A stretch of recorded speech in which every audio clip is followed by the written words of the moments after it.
So welcome back friends to my YouTube channel. As in the previous MCQ session, I promised you that I would be coming up with the geography portion or the economy portion. Okay. So today we are with the MCQ of geography. Okay, and we will be doing 10 to 12 questions today. Okay. So the very first question is related to the soil topic, and in this we are going to say it in a very precise manner, and we will try to give explanation too here. Okay, so let's come to the very first question that is related to red and yellow soils. Okay, so with respect to red and yellow soil, mark the correct statement given below. Okay, so the very first statement says that this soil develops on crystalline igneous rock in the area of moderate rainfall in the eastern part of Deccan Plateau. The first statement is this. The second statement says that they are generally rich in humus, phosphorus, and nitrogen. The third statement says that the fine grained red and yellow soil are normally fertile, whereas in dry upland areas, the soil has poor fertility due to coarse grain structure. Okay, there are some error. Okay, there are some it will be due to.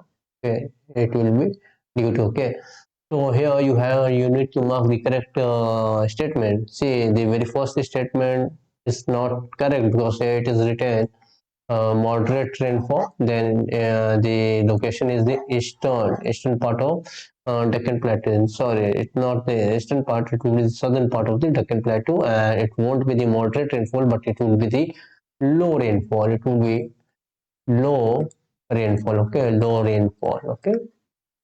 Then second one is they are generally rich in humus, phosphorus, and nitrogen. No, they are not rich.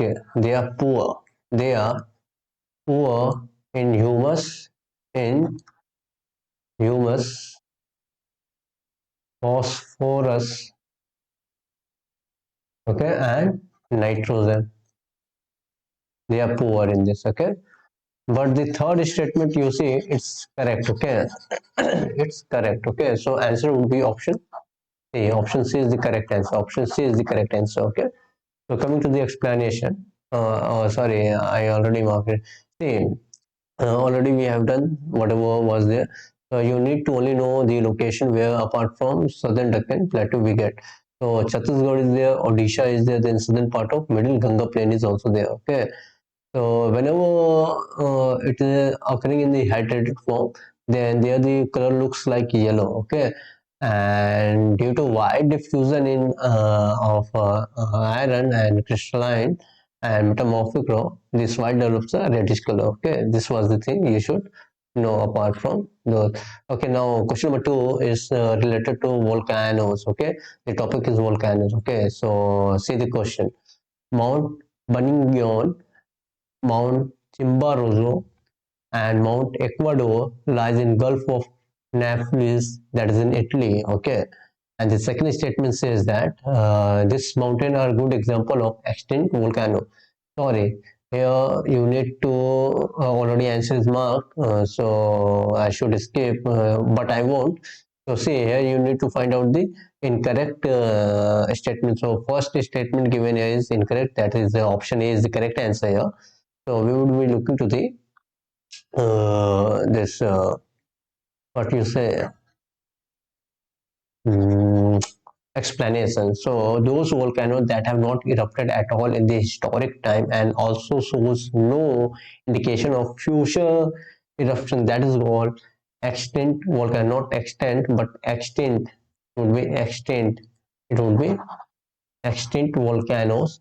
Since all volcanoes passes through the active, command and extinct stage, extinct, it would be extinct stage. Therefore, no volcanoes can be classified as permanently dead because of unpredictable nature of underground volcanic activity. So, mountain Ecuador, Mount this Chimborazo, and this Mount Benignon, they actually lies in Australia. And one of the good example of extinct volcano is Mount Kenya, that is of Africa. See, if you go through the types of volcanoes, then you can divide volcanoes division, or you can say categorization based on the eruption. That is the active volcano, dormant volcano, and you see extinct volcano. See, active volcanoes are those volcanoes means they are means erupting means on an average means most of the time. Okay, so the best example you could take around the Mediterranean Sea region, that is Mount Etna. Okay, Mount Etna, that is the Etna. This is a very good example. Then a strong, sorry, this is strong boil.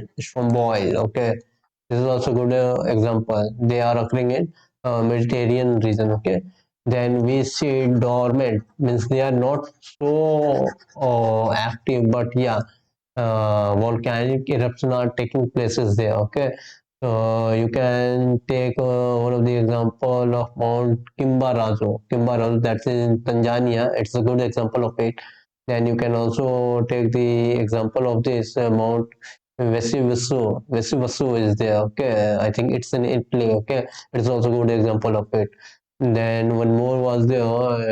I'm not recalling that. Then extinct volcano we have already done. So based on this frequency, we can also say, yeah, it was based on frequency. Sorry, it was based on frequency. See, it was based on frequency, which I discussed this right now. And if you go through the type of eruption, then there you are going to find two types. One is the central type. Okay, one is the central type where volcanoes eruption are taking place through the holes or through the vent, and they are quite explosive and gaseous. Means they are means escaped very fast. Okay, it been exploded. Okay, and most of the volcanic activities, or most majority of the volcanoes eruption are taking place in a central type. Then we also have a second type, that is the dome type. Okay, here what happens means the crack. Wait for a minute, there is something urgent. Okay, wait for a minute, there is something urgent. I need to see if I don't go wrong. Okay, I don't go wrong, so I need to see in that portion. Wait, give me time. Give me time. Yeah, fuser is there. Fuser, okay. Here actually, sometime deep elongated cracks occur due to the earthquake. Okay, so there we see that fuser, and they form a horizontal sheet. Okay, then we find a volcanic categorization based on fluidity of lava. Okay, one is acidic and another one is basic lava. So in basic lava, the liquidity. It would be wrong term, but it would be better to say that the viscosity is quite less. So they spread on a very large area. Okay, and they form a thin sheet layer. Okay, they are forming a thin sheet layer, and the good example we can take is here the Hawaiian island of Pacific Ocean. Okay, in the Pacific Ocean we find Hawaiian island. Okay, that is a good example of it. And the next type, that is the acidic type, it's quite viscous. Okay, and they are viscous and they are forming somewhere. You can say they solidify as a plateau. And the good example is Deccan Plateau. Okay, the Deccan Trap. Okay. Now coming to the question number three, North Anatolian, sorry, consider the following statement. North Anatolian fault system in Turkey is an example of transform boundary. The San Andreas fault in California is an example of convergent boundary. Sorry, which among the following statement given above are correct? So here you see the transform boundary and the convergent boundary. So either one of them would be correct or both of them would be wrong. So if you have a proper knowledge, then you could find it out that both the given statement, they are related to the transform boundary, not the convergent boundary, or either one of them. So transform boundary would be the correct. So here answer 1, that's the option A is correct.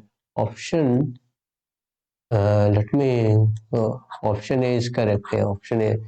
So coming to the answer, say transform boundary here means the two plate passes for slide each other, and here you won't see any creation of crust nor the destruction. Okay, so this both and Andreas fault or Antolian fault, they belong to the transform boundary. Okay, so now coming to question number 4. Here you see there are 4 to 5 plates name given there. Okay, and you need to tell us that which of the following plate is a minor plate, not a major plate. It's a minor plate. So Asian plate, the very first one. Then India, Australia, New Zealand plate is there. Then we see the third plate, that is the Fuji plate that lies in the northeast of the Australia. Then we see Turkish plate, that is the fourth one. Then we see the fifth plate, that is the Cocos plate that lies between the Central America and the Pacific belt. No, sorry, Pacific plate. So the here answer would be uh, yeah, you need to find the answer. So answer would be option C. Option C is the correct answer because this India, Australia, and New Zealand plate, they are not the which the following is a minor plate. Minor plate. Sorry, it's a minor plate. No, not a major. Option D would be the correct answer. Option D. Option C, that is the India, Australia.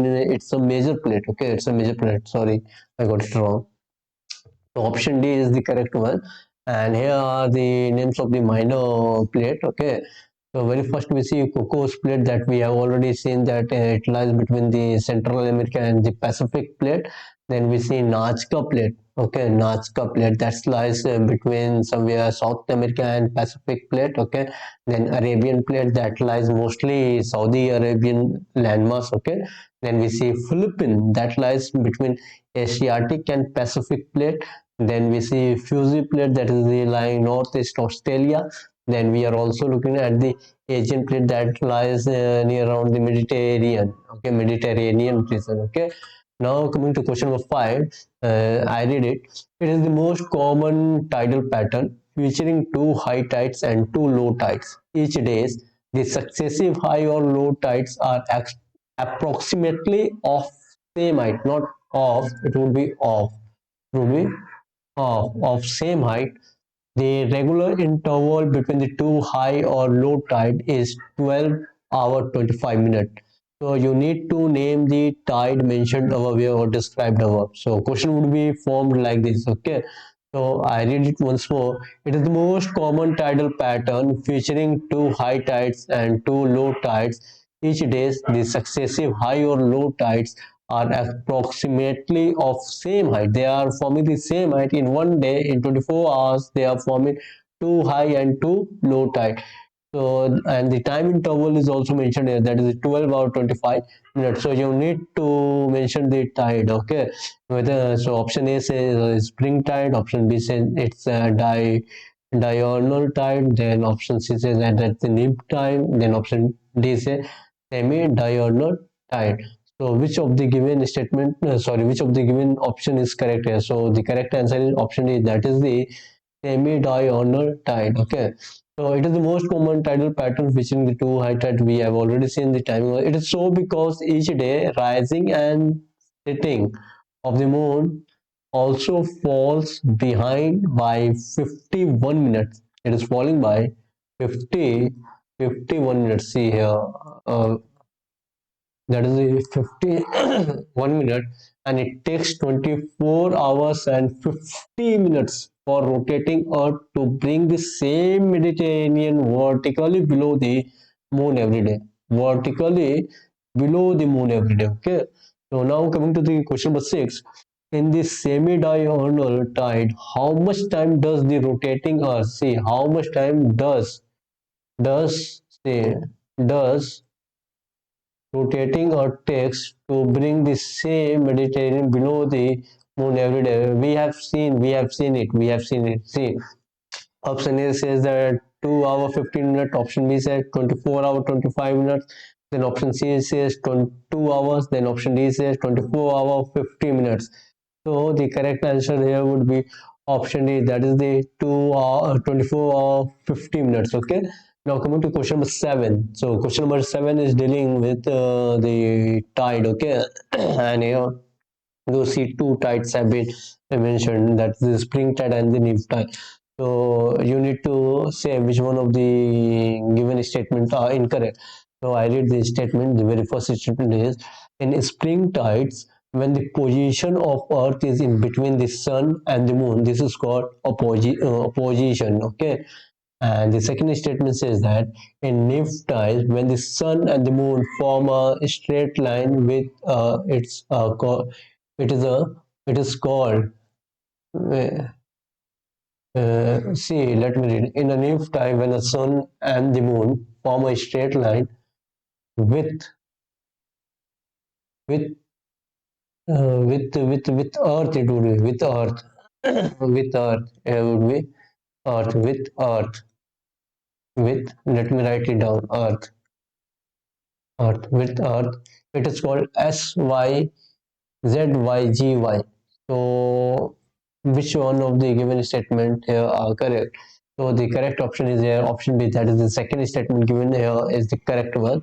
Okay, so I read the explanation, that is leave time when sun, see, not the sun, lots of error is there. When sun, okay, when sun and the moon are at the right angle, that means they are, you can say, here is the earth, here is the moon, and here is the sun. You can see here is the sun. Okay, this is the sun. Okay, this is the sun. Okay, so it is forming 90 degree. Okay, 90 degree, 90 degree, that is the right angle. Okay, so to yeah, let me read it once again. When sun and the moon are at right angle to each other with respect to the earth on the seventh and eighth day of every fortnight of the first, and thus the time producing this is the wrong, there is lots of error. Okay, producing time of the sun and the moon work in the opposite direction with the result result of low tide, not load, it will be low tide. Low tide is called. Okay, now we see in spring tide, position of the sun, moon and the earth in a straight line is called SYZYGY. So what was the question there? You have to tell the wrong one. So the second statement given here was wrong. Okay. Now coming to question number 8. Question number 8 says that it is also related to tide. Okay. So these tides are generally observed along the west coast of North America. See, west coast of North America. This is based on the position of sun, moon and earth. And this is based on the position of sun, moon and earth.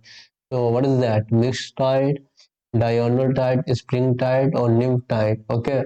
So the correct answer is option A. That is the mixed tide. Here means it fluctuates. See, tides here, not tide. Okay. Tide. Okay. Tide. That is TIDS tide. Tides having variation in the height are known as mixed tide. These tides are generally observed on the coast of west coast of North America. This is based on the position of sun, moon, and the earth. Okay. Now coming to question number 9, with reference to factors for occurrence of tide, consider the following statement. Means what are the factors which lead to the occurrence of tide? Okay. Say the gravitational pull of the sun and the moon impact on upward movement in ocean water. Okay. Second statement says that the centripetal force, see this centripetal force, act along the periphery. See, periphery means this is the periphery. Okay, at every, this is we call periphery force. Okay, periphery, sorry, periphery means I need to go again once again. The centripetal force act along the periphery of the earth, and the centrifugal force, see centrifugal, see the centrifugal force acting towards the center, see centrifugal force would be acting inside. Okay, it would be acting inside. Okay, and the third statement says that Coriolanus force and the frictional force affect the movement in tide rather than viscosity of water. So here you need to mark out the incorrect statement. So which of the given statement are here incorrect? So it's very means you have to be very careful. So the correct option here is option B. That is option 2 and 3 are incorrect. See, here is the change of the centripetal and centrifugal force position. Okay. See, whenever you go through this, then you should always be having in your knowledge. You should must keep this in your knowledge that on the periphery, that is the outer. See, that is the outer. Let me relate. This is the earth. Okay. So here at the corner here, it would be always centrifugal force. Okay, coming. Okay, and when we are going through the center, then it will be centripetal force. Okay, it would be centripetal force, not the centrifugal. Okay, I am reading the explanation. The gravitational pull of the sun and the moon, which impact upward movement in the ocean water, the centripetal force acting along the periphery of the earth, the centrifugal force acting towards the center, and the Coriolanus force, frictional force, as well as the viscosity affects the tidal formation or tide formation. So question number 10 is there. They are formed at the conversion zone of warm air mass and the cold air mass along 60° to 65° latitude. It's talking about both northern side and the southern side. Okay, and 6 km to 8 km altitude means the height. The height is 6 km to 8 km altitude. They are mostly found over the ocean in the winter time. They are mostly found over the ocean at the time of winter. However, occasionally they appear during summer. Occasionally they appear, not always, but occasionally they are appearing during this summer. So you need to name the jet stream. Which of the jet stream is a tropical jet stream, subtropical, polar night, or polar front? So the correct answer would be option D would be the correct one. That is the polar front. So the polar front jet stream play a very important role in weather of mid latitude. Okay, in the mid latitude, in addition to supplying energy to the circulation of the surface of the storm, and apart from that, it also directs the path of movement and consequently determines the changes in the location and the flow pattern of the polar jet, and it's an important part of modern weather forecast. Okay, so question number 11, we see that with respect to subtropical jet stream marks the incorrect statement. So you need to mark the incorrect statement with respect to the subtropical jet stream. Okay, so they are the four. You can see the statement here. Option A says that they are most permanent around 30 to 35° latitude and prevail at 12 km to 14 km altitude. This might be. They originate along the conversion zone of Hartley cell and Farrell cell. This may also be. The subtropical jet is mainly a summertime phenomena. Is it really a summertime phenomena? We need to see. The subtropical is relatively weak during the warm season. This also should be considered. Is it really weak during the warm season or the winter season? And the option C. So the correct answer is option C. That is the it would be not summertime, but it would be winter time phenomena. Okay. Now question number 12. That is the blizzard is a phenomenon related to. Option A is the polar night jet stream, tropical jet stream, polar front, or oceanic ray. So here the correct answer would be option A. That is the polar night jet stream.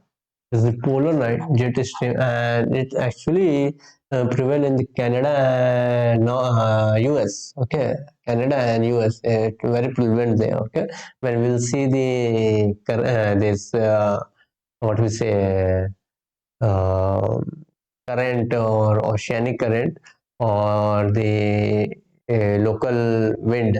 Yeah, it's come under the local wind. Okay, local wind. Okay, so option is correct. Above the pole, the stratosphere is heated by the sun rays during the long polar night. You should remember this long polar night. Okay, long polar night. But the troposphere does not receive insolation up to 32 kilometers. This causes thermal contrast between the upper layer and the lower layer. Okay, and leads to development of polar night jet stream. When this jet are stronger, North America witness cold waves such as blizzard. This jet is also sometimes extended into the polar vortex, which is an upper layer of low pressure area lying near the Earth's pole, near the Earth pole. So till here we will be doing, and I would be coming up with the more question on this geography portion. By the time I would like to end up my lecture, if there's any suggestion for me, then do write in the comment box. I would like to implement it on my upcoming videos and in upcoming lectures. Okay. By the time, enjoy your days. Okay. So thank you so much.